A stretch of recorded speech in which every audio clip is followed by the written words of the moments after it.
سب سے پہلی چیز قرآن کریم کی آیت ہے۔ اعوذ باللہ من الشیطان الرجیم، بسم اللہ الرحمن الرحیم۔ ان اللہ عنده علم الساعة وينزل الغیث ويعلم ما في الارحام وما تدری نفس ماذا تکسب غدا وما تدری نفس بأي ارض تموت ان اللہ علیم خبیر۔ ترجمہ: بے شک اللہ ہی کے پاس قیامت کا علم ہے، وہی بارش نازل کرتا ہے اور وہی جانتا ہے جو ماداؤں کے رحموں میں ہے، اور کوئی نفس نہیں جانتا کہ وہ کل کو کیا کرے گا، اور کوئی شخص نہیں جانتا کہ کس زمین میں وہ جا کے مرے گا۔ بے شک اللہ جاننے والا اور باخبر ذات ہے۔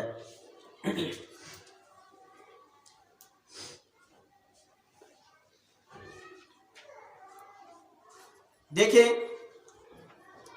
اس قرآن کریم کی آیات کے اندر 5 چیزوں کو بیان کیا گیا ہے۔ یہاں مفسرین نے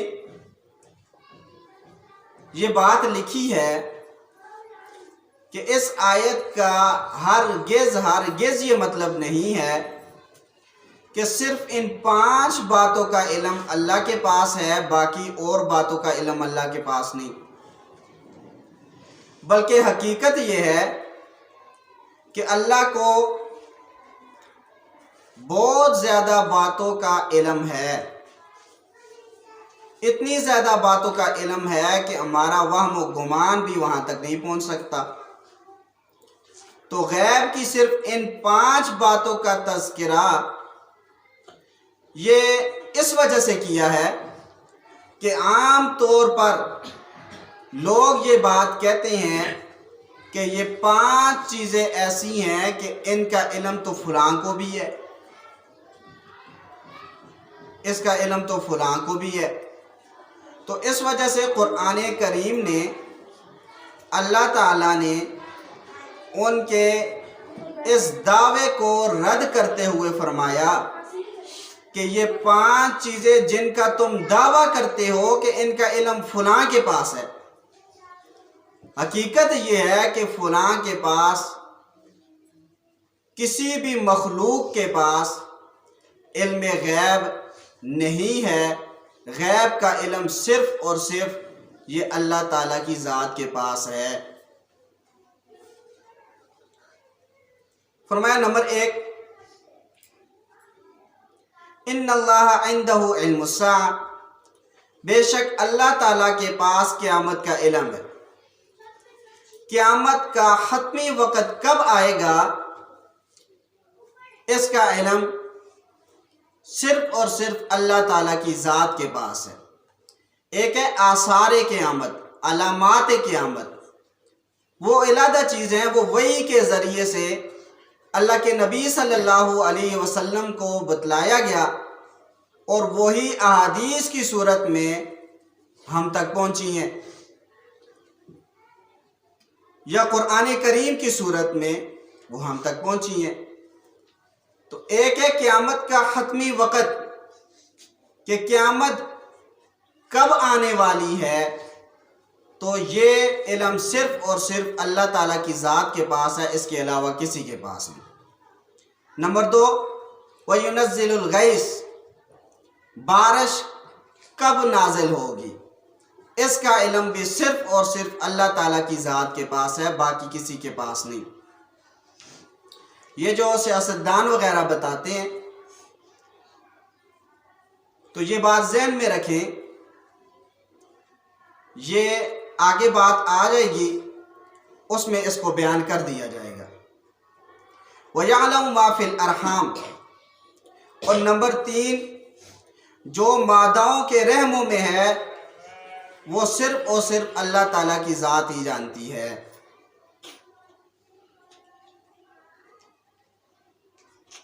اس میں تھوڑی سی یہ بات سمجھ لیں، آج کے دور میں یہ بات کی جاتی ہے کہ آپ یہ بات کہتے ہو کہ ماداؤں کے رحم میں، ماں کے پیٹ میں یہ میل ہے یا فیمیل ہے، بچہ ہے یا بچی ہے، آپ کہتے ہو اس کا علم صرف اللہ تعالیٰ کو پتہ ہے، اللہ تعالیٰ کی ذات کو پتہ ہے۔ حالانکہ الٹرا ساؤنڈ کے ذریعے سے تو پتہ چل جاتا ہے کہ ماں کے پیٹ میں بچہ ہے یا بچی ہے۔ اصل میں یہ بات سمجھے، قرآن کریم نے فرمایا وَيَعْلَمُ مَا فِي الْأَرْحَامِ، ہم نے ماں کو خاص کر لیا ہے۔ یہ بات ذہن میں رکھیں، ماں خاص نہیں ہے بلکہ اس کے اندر عموم ہے۔ صرف یہ نہیں ہوتا کہ ماں وہ غیر ذوی العقول یا ذوی العقول کے لیے آتا ہے، نہیں، بلکہ اس ماں کے اندر عموم ہے۔ اب اس عموم میں بہت ساری چیزیں آتی ہیں۔ نمبر 1، یہ بچہ ہوگا، بچی ہوگی۔ نمبر 2، کب پیدا ہوگا، کب مرے گا۔ نمبر 3، کہ اس نے نیکیاں کرنی ہے یا برائیاں کرنی ہے۔ نمبر 4، یہ جنتی ہوگا، جہنمی ہوگا۔ نمبر 5، اس کی شادی ہوگی، نہیں ہوگی، یہ زندگی کیسے گزارے گا۔ تو الغرض بہت ساری چیزیں اس ماں کے تحت آ جاتی ہیں، لیکن ہم نے ماں کو عام کرنے کے بجائے ہم نے خاص کر لیا ہے۔ یہ جو اشکال کیا جاتا ہے یہ ماں کو خاص کر کے کیا جاتا ہے، حالانکہ ماں یہاں پہ خاص نہیں ہے بلکہ اس کے اندر عموم ہے۔ تو الٹرا ساؤنڈ وغیرہ کے ذریعے سے صرف ایک ہی چیز پتہ چلتی ہے نا، گویا کہ ایک جزئی پتہ چل گئی اور آپ نے علم غیب کہہ دیا، حالانکہ اتنی زیادہ جزئیات تھیں اس کی، بہت ساری چیزوں پر یہ ماں بہت ساری چیزوں کو شامل ہے۔ تو اس وجہ سے الٹرا ساؤنڈ کے ذریعے سے اگر پتہ چل جائے تو اس کو علم غیب نہیں کہتے۔ دوسری بات یہ سمجھ لیں کہ علم غیب کی تعریف کیا ہے، علم غیب کہتے کیسے ہیں؟ علم غیب کہتے ہیں براہ راست بغیر کسی ذریعے کے کوئی چیز جانی جائے، بغیر کسی ذریعے کے۔ کیوں؟ اگر ذریعے کے ساتھ جانی جائے گی اسے علم غیب نہیں کہیں گے۔ مثال کے طور پہ دیکھیں، اللہ کے نبی صلی اللہ علیہ وسلم کو پہلی امتوں کی بھی خبریں دی گئی ہیں، لیکن وہ وحی کے ذریعے سے دی گئی ہیں، تو لہٰذا ان پر غیب کا اطلاق نہیں کیا جا سکتا۔ کیوں؟ یہ واسطے کے ذریعے سے خبریں پہنچی ہے، کوئی واسطہ تھا، وہ وحی کا واسطہ ہے، تو لہٰذا اس واسطے کے ذریعے سے یہ علم ہوا ہے تو اسے علم غیب نہیں کہیں گے۔ تو یہ جو الٹرا ساؤنڈ وغیرہ ہے تو یہ بھی ایک واسطہ اور ذریعہ ہے۔ اس واسطے اور ذریعے سے اگر پتہ چل جائے تو اسے علم غیب نہیں کہتے، تو لہٰذا علم غیب کی تعریف اس پہ صادق نہیں آتی۔ نمبر 3 چیز فرمایا وَمَا تَدْرِي نَفْسٌ مَاذَا تَكْسِبُ غَدًا۔ دیکھیں، واسطے کے ذریعے سے جب میں نے یہ بات کہی ہے تو وَيُنَزِّلُ الْغَيْثَ پہ جو اشکال تھا وہ بھی صاف ہو گیا، کیونکہ سیاستدان اگر یہ آپ کو بتاتے ہیں کہ بارش کس وقت ہوتی ہے، پہلی بات تو یہ ہے کہ یہ حتمی اور یقینی طور پہ نہیں کہتے بلکہ اندازے سے کہتے ہیں۔ ان پیپروں میں میری ڈپٹی تھی اسلامیہ پہ کالا پول، تو ہم نے دیکھا تو انہوں نے غالباً 11 بجے یا 12 بجے کی انہوں نے بارش بتائی ہوئی تھی، لیکن بارش اس وقت نہیں ہوئی بلکہ 1 گھنٹہ تاخیر سے ہوئی۔ تو اس سے یہ بات پتہ چلتی ہے کہ یہ اپنا اندازہ بتاتے ہیں، یہ یقینی فیصلہ نہیں ہوتا، یقینی چیز نہیں ہوتی کہ اسی وقت بارش ہونی ہے۔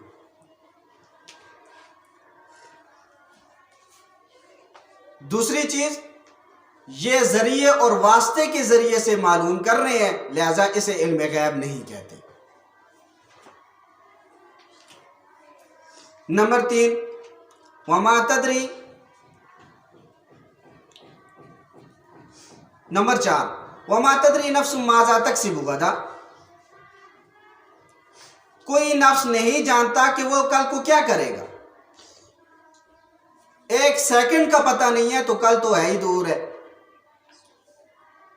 وما تدری نفس بأی ارض تموت، اور کوئی بھی نفس یہ نہیں جانتا کہ اس نے کس زمین میں مرنا ہے۔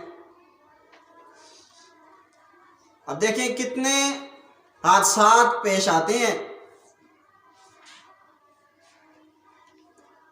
کہ انسان گھر میں ہوتا ہے ٹھیک ٹھاک، بازار کو جا رہا ہے اور کوئی ٹکر گاڑی مار کے اس کو مار کے چلی جاتی ہے۔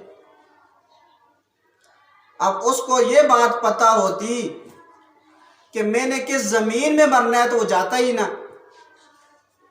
تو اس وجہ سے فرمایا وما تدری نفس بأی ارض تموت، کسی نفس کو یہ بات نہیں پتہ، نہیں معلوم کہ اس نے کس زمین کے اندر مرنا ہے۔ ان اللہ علیم خبیر، بے شک اللہ تعالیٰ جاننے والا ہے، باخبر ہے۔ یہ تو قرآن کریم کی آیت کی تشریح ہوگی۔ نمبر 2 چیز، حدیث مبارک، یہ صحیح بخاری جلد 1 کے اندر روایت موجود ہے۔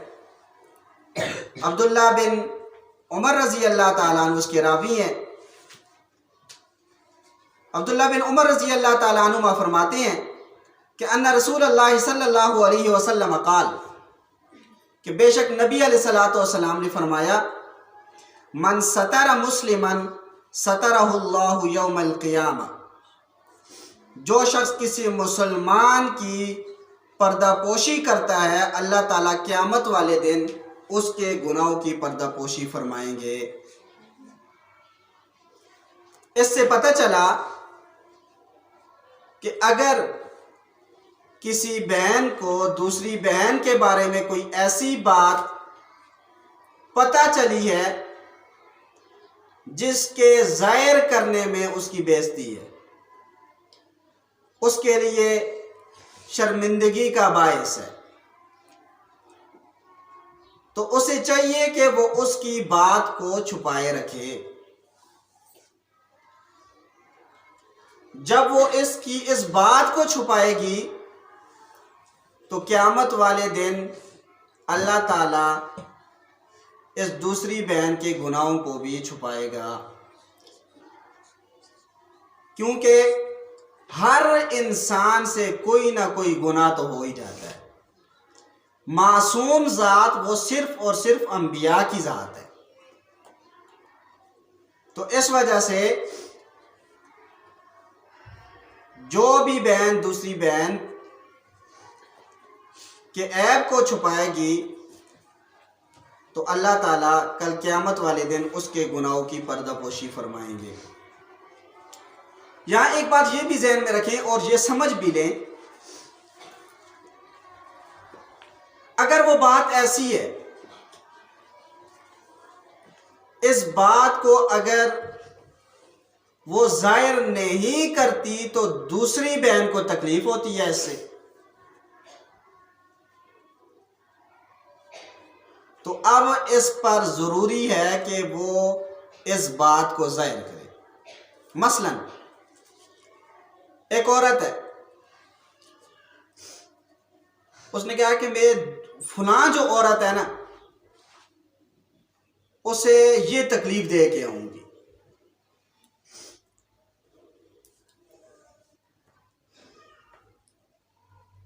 اب جو اس کے پاس بیٹھی ہوئی تھی اس نے جا کے اسے یہ بات پہلے بتا دی کہ فلاں جو عورت ہے وہ تمہیں فلاں تکلیف دینے والی ہے، لہذا اس سے بچ کے رہو۔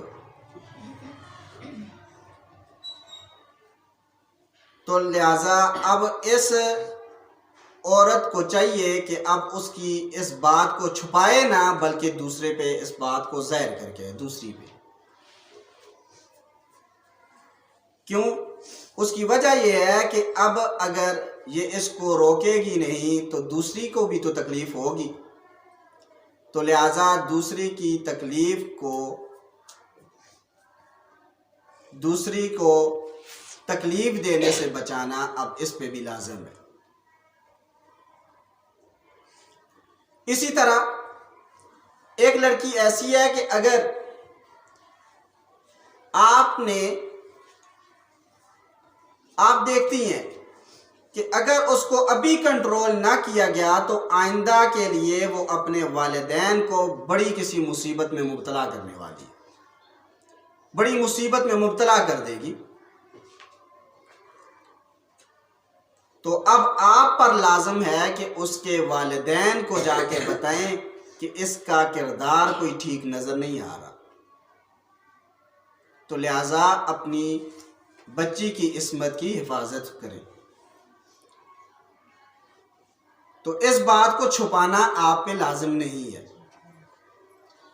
اور اگر کوئی ایسا مسئلہ ہے، یہ جو مسئلے ہیں انسان کو غور و فکر سے پتہ چل جاتا ہے کہ کون سا مسئلہ چھپانے کا ہے اور کون سا مسئلہ جو ہے وہ چھپانے کا نہیں بلکہ ظاہر کرنے کا ہے۔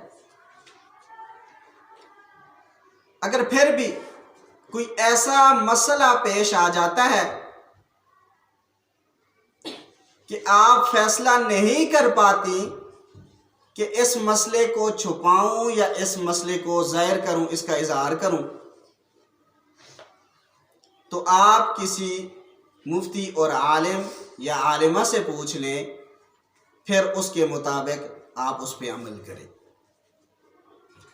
تو اس وجہ سے حضرت عبداللہ ابن عمر رضی اللہ تعالیٰ عنہ فرماتے ہیں کہ اللہ کے نبی صلی اللہ علیہ وسلم نے فرمایا، من ستر مسلمن سترہ اللہ یوم القیامہ، جو کسی مسلمان مرد کی مسلمان عورت کی پردہ پوشی کرے گی تو قیامت والے دن اللہ اس کی پردہ پوشی کرے گا۔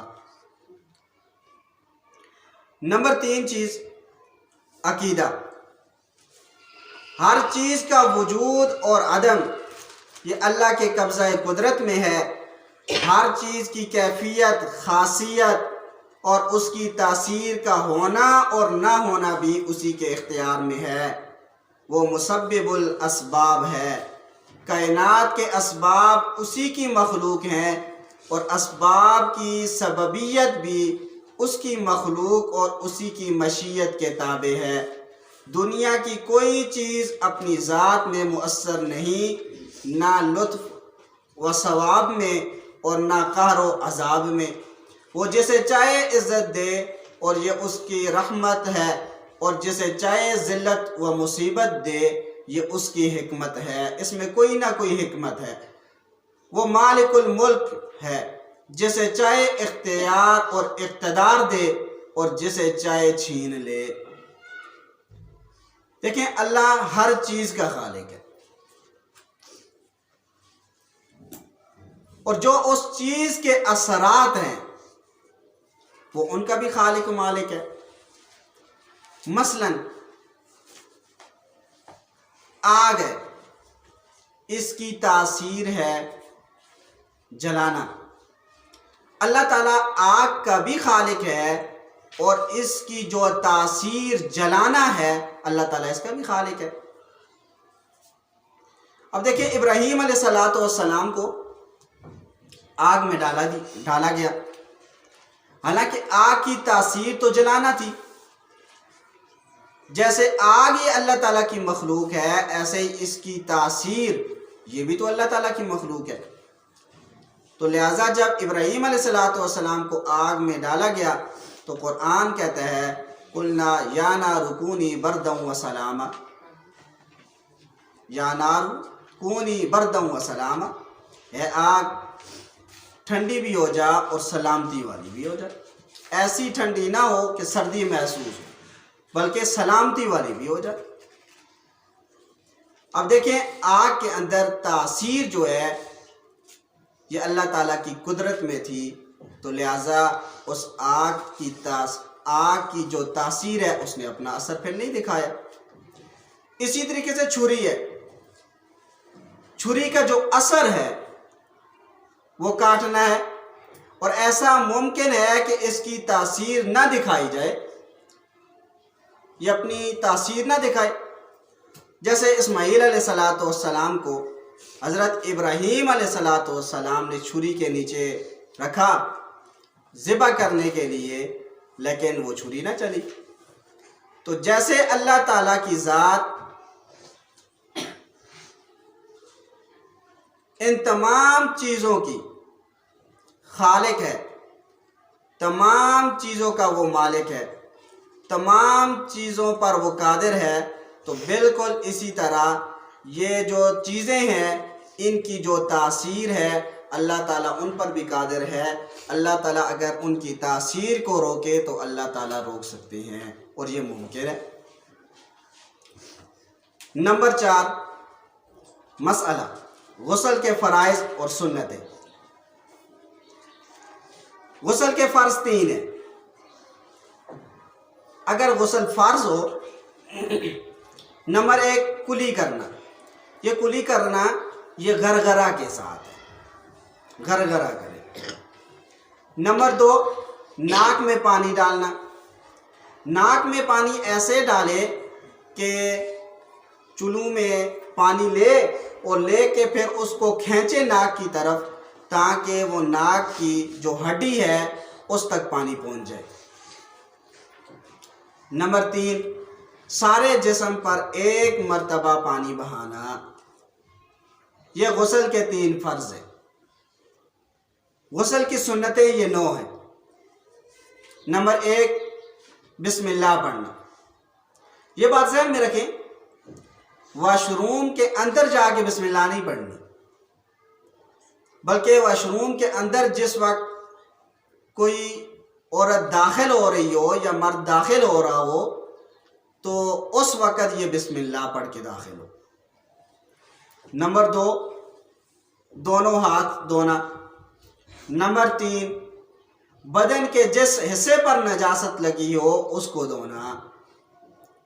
یہ ہم نے پیچھے پڑھ لیا ہے، نجاست گندگی کو کہتے ہیں، پھر نجاست کی قسمیں بھی ہم نے پڑھی ہیں۔ نمبر 4 استنجا کرنا۔ نمبر 5 مکمل وضو کرنا۔ یہ مکمل وضو کرنا یہ غسل کی سنتوں میں داخل ہے۔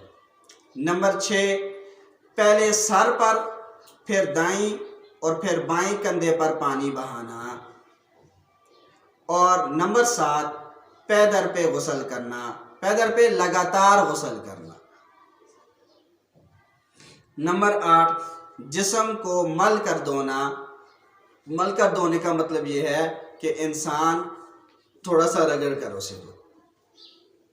اس سے یہ ہوتا ہے کہ انسان کی جلد کا کوئی حصہ بھی وہ سوکھا نہیں رہے گا، بلکہ وہاں تک پانی پہنچ جائے گا۔ نمبر 9 سارا بدن 3 بار دھونا۔ یہ 9 غسل کی سنتیں ہیں۔ سب سے آخر میں قرض کی ادائیگی کے لیے دعا ہے۔ سنن ترمذی جلد 2 کے اندر یہ موجود ہے۔ اللہم اکفنی بحلالک عن حرامک واغننی بفضلک عمن سواک۔ ترجمہ ہے اللہ مجھے اپنی حلال چیزیں عطا کر کے حرام چیزوں سے محفوظ فرما، اور مجھے اپنے فضل و کرم سے اپنے علاوہ دوسروں سے بے نیاز فرما۔ آپ اس دعا کا اہتمام کرتی رہیں، اللہ تعالیٰ اس دعا کی برکت سے آپ کی قرض کو ادا کرنے کا سامان مہیا فرما دیں گے۔ تو اس کی کوشش کرنی چاہیے۔